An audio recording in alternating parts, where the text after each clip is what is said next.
বসে যতই ষড়যন্ত্র করার চেষ্টা করা হয়, আমরা বাংলাদেশের প্রত্যেকটি মানুষ সেই ষড়যন্ত্র রুখে দিব। বাংলাদেশি নাগরিকদের জন্য সাময়িকভাবে পরিষেবা বন্ধ করার কথা জানিয়েছে ভারতের ত্রিপুরা রাজ্যের হোটেলগুলো। 2 ডিসেম্বর রবিবার থেকে ত্রিপুরায় আগত বাংলাদেশি নাগরিকদের কোনো ধরনের হোটেল পরিষেবা দেওয়া হবে না। All Tripura hotel and restaurant owners association এক প্রেস বিজ্ঞপ্তিতে জানিয়েছে, এক জরুরি সভায় এ সিদ্ধান্ত নেওয়া হয়েছে।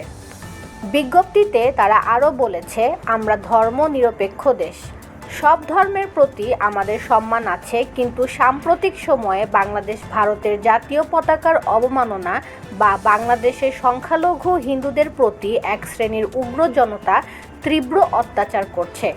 তারা দাবি করেছেন যে এগুলো আগেও হতো, কিন্তু এখনকার মতো না। বিজ্ঞপ্তিতে আরও বলা হয়, বর্তমান পরিস্থিতি ভীষণ চিন্তার। আমাদের রাজ্যে বিভিন্ন কারণে বাংলাদেশ থেকে আগত নাগরিকদের আমরা অতিথির সম্মান দিয়ে থাকি।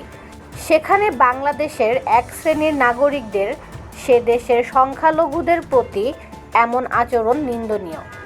এক প্রতিবেদনে বলা হয়েছে, ত্রিপুরার সব হোটেলের ফ্রন্ট ডেস্কে বাংলাদেশি নাগরিকেরা যে নিষিদ্ধ এমন নোটিশ রাখতে হবে। নিরাপত্তা তল্লাশি বাড়ানোর জন্য হোটেলগুলোকে বলা হয়েছে।